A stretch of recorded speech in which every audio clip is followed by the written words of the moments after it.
Hello everybody. In the previous lecture we have seen three methods, three possible transition. One was stimulated absorption. When the atomic system is subjected to electromagnetic wave, then the atoms present in the ground state can absorb the photon and move to the higher energy state. This is called stimulated absorption. There is only one way to excite यानी कि यहाँ पे external agency की help की जरूरत पड़ेगी. अपने आप एटम हाई एनर्जी स्टेट में नहीं जा सकता. And there are two ways to come down in the lower energy state. Okay, that is spontaneous emission and another is stimulated emission. तो stimulated emission and absorption में number of particles that is important and intensity of electromagnetic radiation that is also important. But in spontaneous emission we should have only available atoms in the excited state so that they can naturally come down, and these are the rates of spontaneous emission.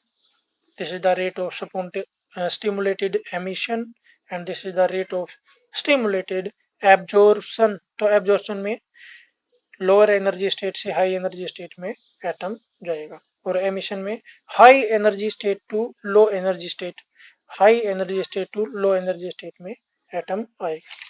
तो अब इनको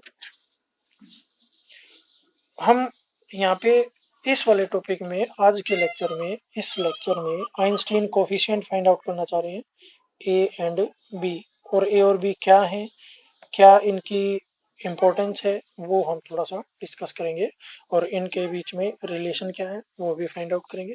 start करेंगे Planck's quantum theory of radiation. तो Planck's ने जो अपनी quantum theory of radiation है that was used for black body radiation initially. ठीक है. It was utilized by Einstein, Compton and many other scientists to explain various quantum phenomena. ठीक है. जैसे आइंस्टीन ने फोटो इलेक्ट्रिक इफेक्ट को explain करने के लिए एज्यूम किया था energy of the photon that is H nu and electromagnetic radiation are made up of photon that is the packet of energy, quanta of energy.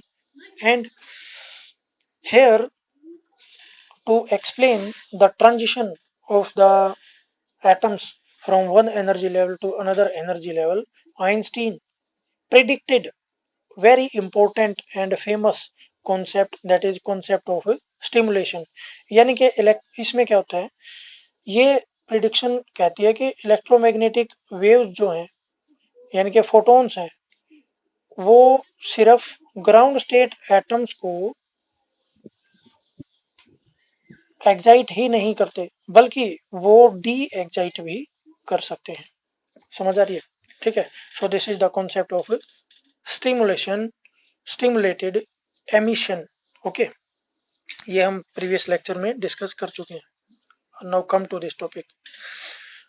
Now we have seen very large number of particles are present, atoms are present in a particular state at a particular temperature, and not a single photon we are having. We have a large number of photons and the electromagnetic radiation encounter an assembly of atoms, and the rates depends upon two factor, that is number of atom and the energy density. We have discussed all these things in the previous lecture, and here we have these rates. Rate of stimulated absorption, it depends upon number density present in the lower energy state and the energy density of electromagnetic radiation, or you can say intensity. If you remove the sign of proportionality you will make use of this constant, and this constant represent the transition probability per unit time per unit energy density.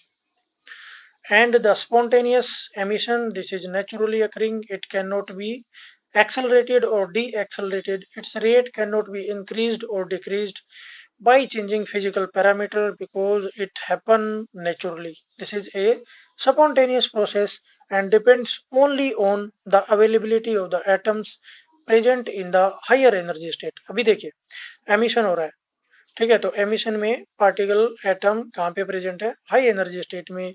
It will move down by releasing a photon of energy equal to the energy gap between the two energy states. Okay, then we have stimulated emission. तो इसमें जब भी stimulated आएगा ना तो वो दो factor वहां पे इंपॉर्टेंट हो जाएंगे, availability of the particles and the energy density of the electromagnetic radiation. And in case of spontaneous, only availability of the particle is important. So in thermal equilibrium, equilibrium condition होगी तो equilibrium में क्या होता है भाई, जैसे chemical reaction है तो उसमें rate of forward reaction equal to rate of backward reaction, तो वो एक केमिकल इक्विलिब्रियम एस्टेब्लिश हो जाता है वहाँ पे. तो यहाँ पे क्या हो रहा है, यहाँ पे कुछ पार्टिकल ऊपर जा रहे हैं और कुछ पार्टिकल नीचे आ रहे हैं. ऊपर जाने का एक ही रास्ता है, दैट इज स्टिमुलेटेड एब्जॉर्प्शन, और नीचे आने के दो रास्ते हैं. प्रीवियस लेक्चर में ये डिस्कस किया था, एक स्टिमुलेटेड एमिशन और एक स्पॉन्टेनियस एमिशन. ठीक है, तो this rate must be equal to sum of these two rates. ठीक है, so total rate of absorption must be equal to total rate of emission in thermal equilibrium. Now so this is the rate of absorption, stimulated absorption. This is equal to sum of spontaneous rate of spontaneous emission and rate of stimulated emission. इनको भाई rearrange करो और energy density find out कर लो. ठीक है, तो energy density का formula इस तरीके से बन जाएगा. यहाँ पे आप देख पा रहे हैं N2 से N2 कैंसिल हो जाएगा. ठीक है ना, इसको रीअरेंज कर लेना. ठीक है, कॉपी पेन लेके साथ में बैठो, पोज करो और इसको कैलकुलेट कर लेना. अभी देखिए, अब यहाँ पे हमें number of particles find out करने हैं, तो उसके लिए आप मैक्सवेल बोल्ट्जमैन डिस्ट्रीब्यूशन यूज करेंगे और ये आपको पता होना चाहिए. ये यूजी लेवल की चीज है और सेकेंड ईयर में आता है. And N is the number of particles present in an energy level whose energy is E, temperature is T, and N node is the number of particles which are present in the ground state. ठीक है, तो N node में से कितने particle इस energy level में जाएंगे, यानी कि फ्रैक्शन अगर फाइंड आउट करनी है तो मैं यहाँ पे जो fraction of atoms present in the energy level E will be directly proportional to E raised to power minus E by kBT. Okay, तो ये हम डिस्कस कर चुके हैं. तो देखिए, अब इन दो फार्मूला का यूज करके, इस फार्मूला का यूज करके मैं N1 और N2 की वैल्यू फाइंड आउट करूंगा. तो जब यहाँ पे N1 लिखूंगा तो यहाँ पे E1 हो जाएगा, N2 लिखूंगा तो यहाँ पे E2 हो जाएगा, और ये वैल्यू आपको यहाँ पे पुट कर देनी है. N1 N2 फाइंड आउट करो, दोनों को डिवाइड करो और यहाँ पे पुट कर देनी है. तो देखिए, this is N1, this is N2 और दोनों का रेशो फाइंड आउट कर लिया. तो रेशो जो है वो इस तरीके से आएगा. देखिए, अब अपर एनर्जी लेवल E2 था, लोअर एनर्जी लेवल E1 है, इनके बीच का गैप डेल्टा E है which is equal to H nu. ठीक है, तो E2 माइनस E1 की जगह मैंने क्या लिख दिया, H न्यू. क्लियर है, तो अब देखते हैं यहाँ पे. अच्छा देखिए,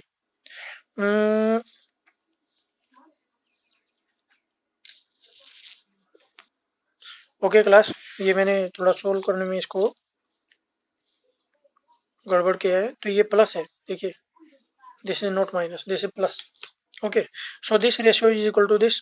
तो एनर्जी डेंसिटी वाले रिलेशन में यहाँ पे मैंने पुट कर दिया और यहाँ पे क्या था, N1 by N2. Clear. Now we will, अब देखो स्टार्टिंग कहाँ से हुई थी, ये इंपॉर्टेंट है. अगर समझ में नहीं आ रहा ना लॉजिक, आप ये देखिए, हम हमारी अप्रोच जो है डेरिवेशन में वो आपको समझ में आनी चाहिए. कहाँ से स्टार्ट किया था, Planck's quantum theory of radiation for black body radiation. तो वहां पे प्लांक्स रेडिएशन लॉ हम करते हैं. तो प्लांक्स रेडिएशन लॉ को अब कंपेयर करेंगे जो आइंस्टीन की थ्योरी है. ठीक है, और आइंस्टीन की थ्योरी में हमारे पास जो एनर्जी डेंसिटी है दैट इज दिस मच, और प्लांक्स रेडिएशन लॉ से जो एनर्जी डेंसिटी आती है दैट इज दिस वन. तो इसका मतलब ये दोनों क्या होनी चाहिए, सेम होनी चाहिए.